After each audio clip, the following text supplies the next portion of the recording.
together either, so. I hear two very willing volunteers over here. Might not know my jacket.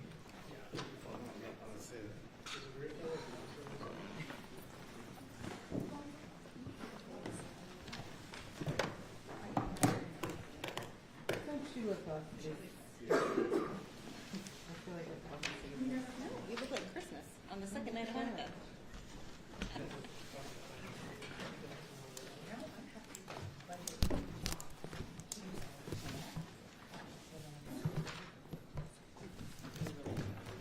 In bed.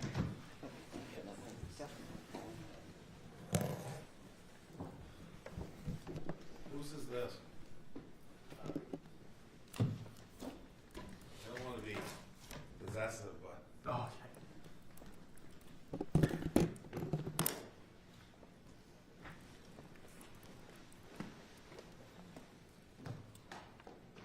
Can you hear me on your mic?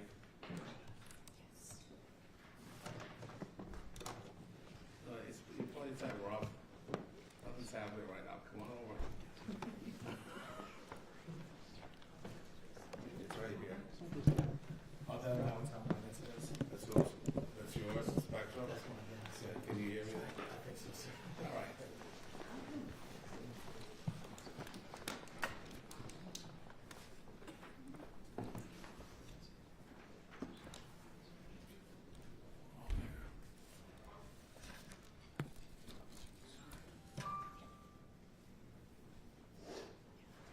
I'd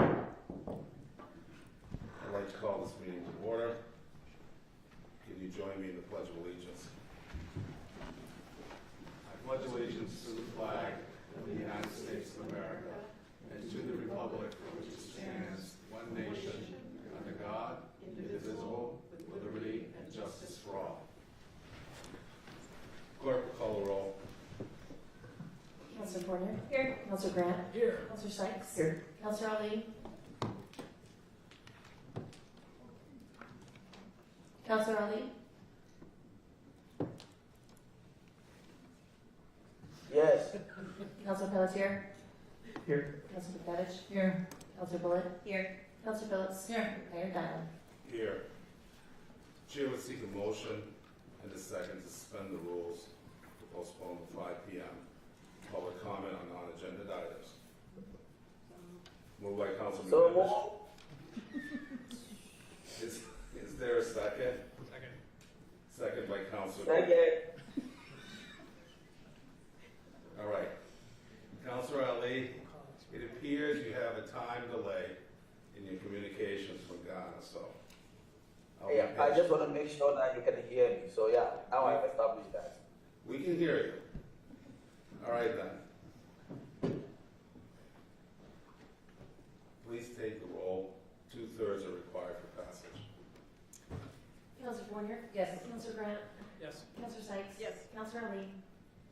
Yes. Councilor Pelletier? Yes. Councilor Patovich? Yes. Councilor Bullitt? Yes. Councilor Phillips? Yes. Mayor Dion? Yes. Clerk will now read legal foundation of state of the city. State of the City, by Mayor Mark Dion.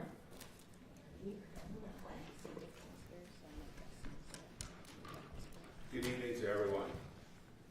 I want to welcome elected and other municipal officials, business and community leaders, friends, our exceptional city staff, as well as my esteemed colleagues of the City Council to this event. Tonight marks the halfway point of my term as your mayor, and I remain honored and thankful for this opportunity to serve our great city. As I look back on the past 730 days since I took office, our community remains confident in our collective belief that we can create a Portland that's better for everyone. This is the moment where I'm supposed to say that the state of the city is strong. But what does that really mean? The truth is, we have been excellent in some moments, great despite the odds in others, and lastly, we still have issues on the table that challenge all of us to seek smarter, more efficient practices to address the problems in front of us. However, we have entered a time where our idea of what we mean when we say democracy is under assault. We stand witness to a federal budget cuts that will likely shred the safety nets that many of our residents have come to rely on. In the next year, we will begin to see the impacts of reduced eligibility for SNAP benefits, increased barriers to accessing and maintaining Medicare, and a likely reduction in available housing vouchers for our lower income families. We will also see dramatic increases in the cost of ACA insurance premiums, and our community's healthcare system will be significantly challenged by lower reimbursement rates for what will be escalating demands for acute patient care. Our taxpayers are trying, as best they can, to navigate what it takes to buy groceries or pay their power bill. And let us not forget that while some households can weather this storm better than others, the horizon for those on fixed incomes is bleak, and for many of our elders, it may turn out to be impossible for them to hold on. Washington decisions always play out on a local stage. Our city will continue to inform, advocate, and be an active partner with our federal delegation. We will need their leadership now more than ever. I'm pointing out these federal issues because of the negative impact they are having or will have on Portland households. We must take notice of these issues as we enter our budget season. Our taxpayers' financial stability will be facing serious strain in the year ahead. Can they afford it? Must be a central question for the Finance Committee as we consider how we address the cost of our own government. We really need to grapple with the financial tension between what we want and what we need when deciding on the merits of any new spending proposal. Now let me turn to what the city's accomplished in the past year.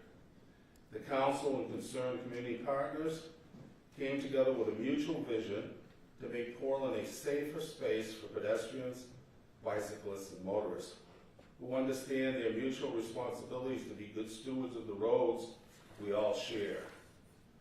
We adopted a commitment to move forward on the Vision Zero initiative, coupled to the work needed to repurpose our use of streets under a revised comprehensive transportation plan. Our Public Works Department continues to guide their work under the proposition that we need complete streets that serve all users of the roadways, not just vehicles. We are performing safety audits, deploying pedestrian safety equipment, and short-term traffic control resources until long-term planning goals can be realized. In support of the Vision Zero mandate, Public Works has improved pedestrian movement and ADA accessibility along Warwick, Purchase, Devonshire, Longfellow, Clifton Streets, and Deering Avenue. We now have sidewalks that are more friendly to pedestrians and better accommodate our physically challenged residents and visitors. The council is also very clear that many of our districts continue to petition for slower traffic speed on their neighborhood streets. We heard you, and the police have responded. Year to date, Portland Police has conducted over 3,600 traffic stops and issued 873 tickets. This will outpace 2024 total traffic stops and citations issued by over 15% and 50% respectively. My thanks to our police department in responding to resident expectations for greater traffic enforcement while having a staff plan that must adjust to a vacancy rate of 27 officers. A related public safety issue is the fact that in too many places after sundown, Portland is too dark. Our streetlight profile is lacking the necessary capacity to create safer corridors across our city. Better lighting makes everyone safer. Pedestrians, bicyclists, and motorists need to see each other and not guess what might be crossing each other's paths. The city manager's executive staff is currently taking the lead in guiding a citywide assessment of our streetlight inventory with the aim to support the deployment of more pedestrian-friendly lighting across the city to address these darkness hazards that might exist on many of our neighborhood streets.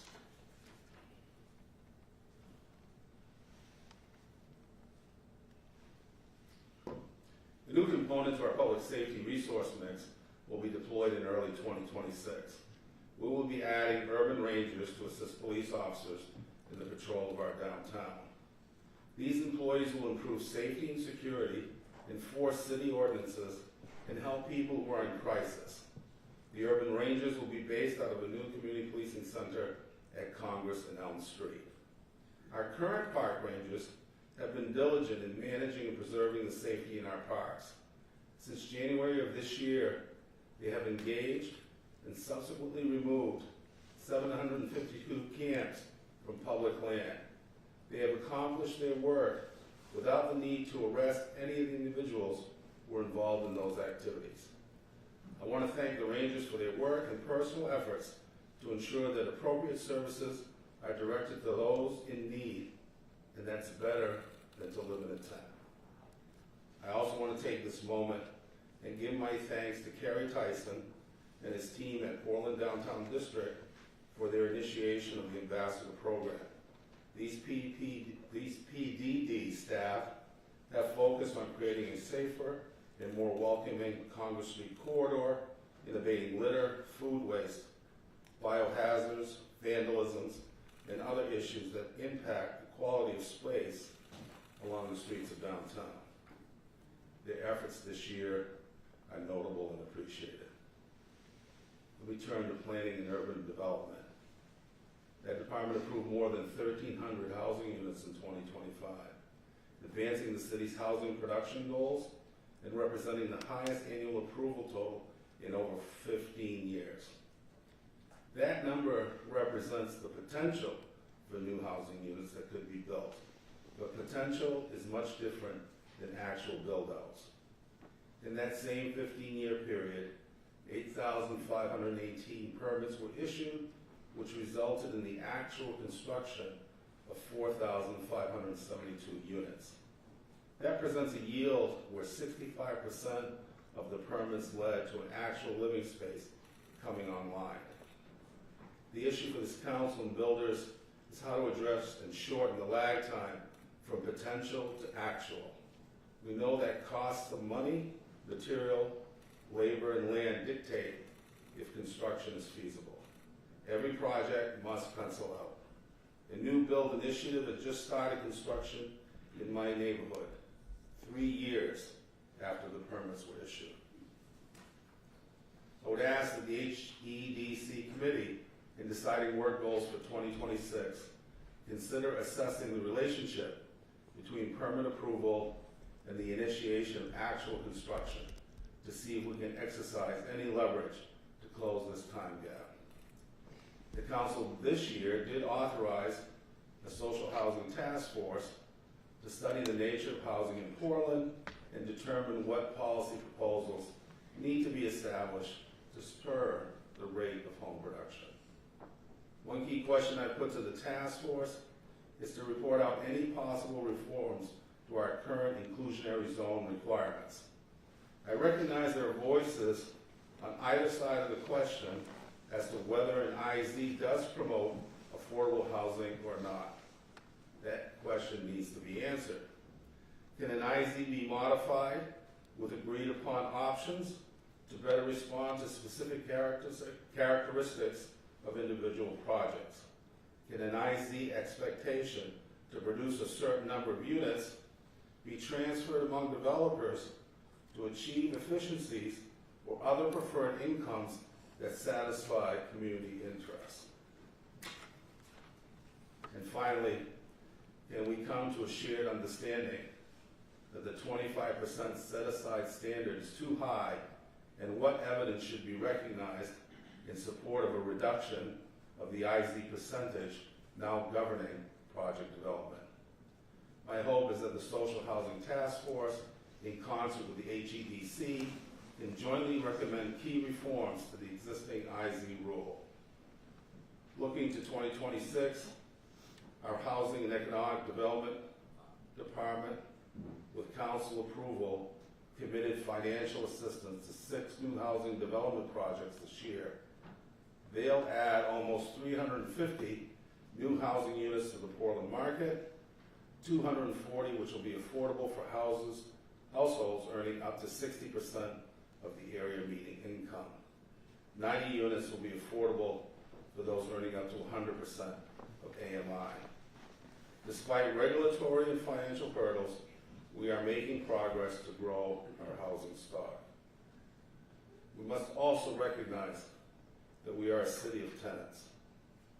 Portland includes 19,670 long-term rental units.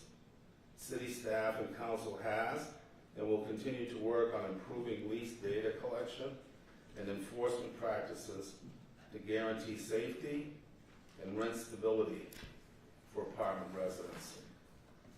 While current rent control ordinances function to address tenant rights, those rules are less attentive to providing needed support to landlords who must secure capital to fund expected maintenance of the properties and absorb rising property taxes as well as other costs to preserve the viability of a rental property. I encourage the HEDC committee to continue efforts at striking a balance on this key housing policy question. People choose to live in a city that not only provides opportunities for work, but places for necessary play. Our Parks and Recreation Department has answered that expectation. We have opened our city's first bike skills park at Riverton Trolley Park, adding to the rebirth of that long underutilized property. In Payson Park, we've installed a 9-hole disc golf course, as well as initiated Portland's first tennis courts to have nighttime illumination, expanding the availability of those courts into the evening hours. We have watched the surge in our residents' participation in pickleball, and we now offer dedicated courts for play at the Riverton Community Center. We are an ocean city, surrounded to the west by all manner of water and recreational venues. Knowing how to swim adds to one's ability to fully participate in what Maine provides to all of us, if we have the skill to do so. Rec staff sees that reality and has provided swimming lessons for all second graders at Reiki, East End, Ocean, and Presumpscot elementary schools. A quick shout out to the Boys and Girls Club for all their work and dedication to teaching the children of new Americans how to be part of that swimming experience. Thank you. I'm also excited that we broke ground on the much anticipated community pool redevelopment in Libbytown. This facility will add to our capacity to provide another family-centered resource for all our children. Let's get this done for the summer of 2026. I can't close my comments on recreation without talking about the Hearts of Pine.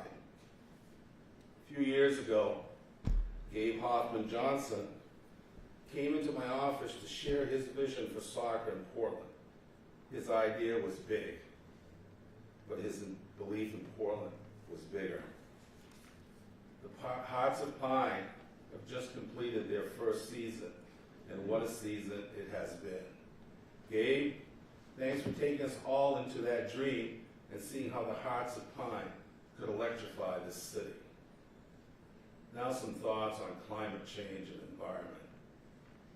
Despite repeated opinions by some that the council is failing the city in this policy arena, we are not.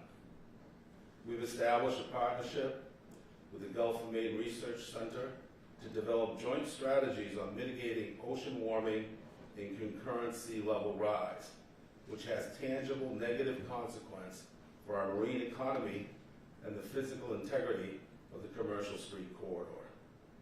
We have just completed a study of flooding events that have invaded the Bayside neighborhood on a recurring basis with Harvard University to inform our building practices for this urban floodplain moving forward.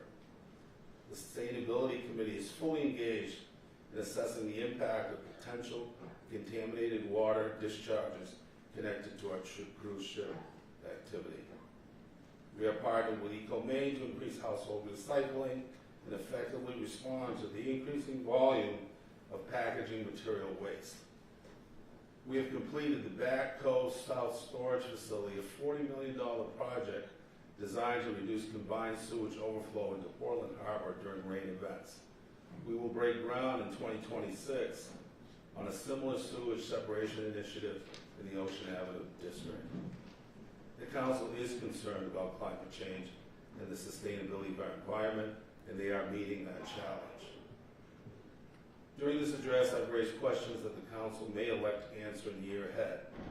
I now want to raise issues that have been put to me in meetings with individuals and groups who make up the residents of our community and create the economy that sustains our city. As mayor, I have held or been invited to 287 conversations or meetings. Outside of those functions I must attend as part of the responsibility of my office. Those conversations represent a significant feedback loop for all of us to consider. Here are three of some of the issues that were brought up.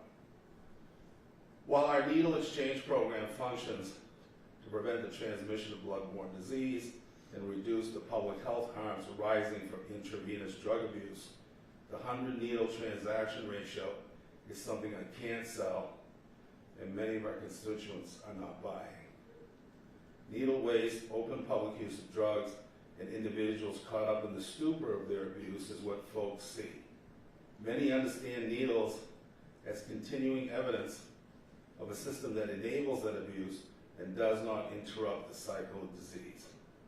Public compassion is running low when they consistently walk around individuals sprawled on the sidewalk, witness others shooting up in a bus stop, or ask someone nodding off from a recent injection to clear a doorway. For these residents or business owners, needles are symbolic of the conditions that must be addressed. We must do better at resolving the harm of public drug abuse. I urge the Health and Public Safety Committee to revisit the needle exchange ratio and concurrently assess our efforts to break the cycle of hypodermic drug misuse. A significant number of residents are calling for the return of school resource officers to the school community. They all express their desire for safer schools and see SROs as a needed member of that school community, often referring to them as our officers. These parents see much positive in creating relationships between their children and the officers assigned to their schools.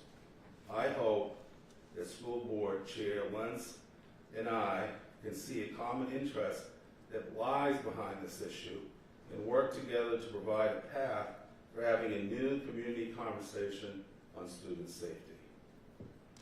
We are a city of small businesses, and they don't feel that they're heard in the council.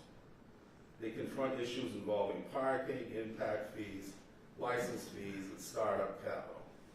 Keeping a small business afloat requires more than the customer realizes. I appreciate the time, energy, sweat equity, and worry that it takes to survive with a small business.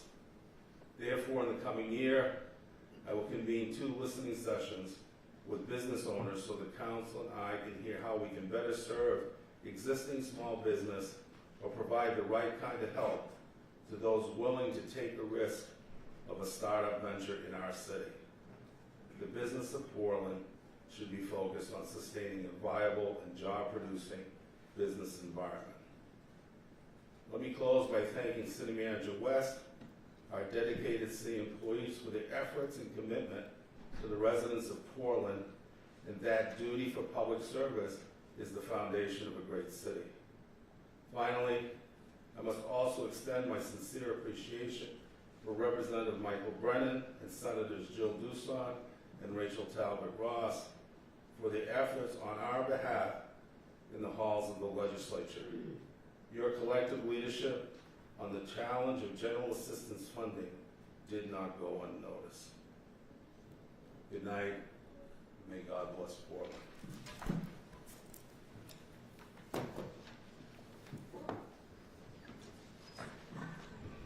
Chair would seek a motion for adjournment. Moved by Council Sykes, seconded by Council Phillips. All those in favor, please signify. Please do roll call. It's got to be a roll call. Yes, because you're. That's right. Thank you, Councilor Ali. Thank you. Counselor Poirier. Yes. Counselor Grant. Yes. Counselor Sykes. Yes. Counselor Ali. Yay. Counselor Pelletier. Yes. Counselor McNevich. Yes. Counselor Bullitt. Yes. Counselor Phillips. Yes. Mayor Dion. Yes. We stand adjourned. Take a 5-minute break. 5 minutes. Just so I can get the Girl Scouts set up. Well, we'll stand it. I'll be even less formal. We'll stand at ease for just a minute. How's that? You don't have to leave your chair.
This meeting to order. Now we'll join the Girl Scouts in the Pledge of Allegiance.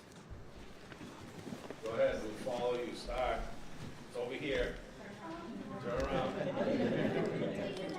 I knew you knew that. All right, you ready? Pledge allegiance.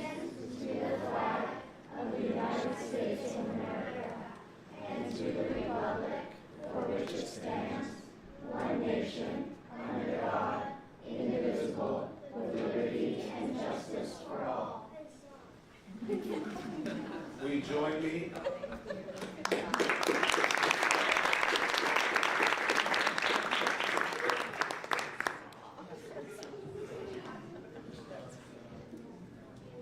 They subjected the city manager and I to an intensive Q&A before the meeting. I don't know how well we did, but they seemed entertained. Clerk will call the roll.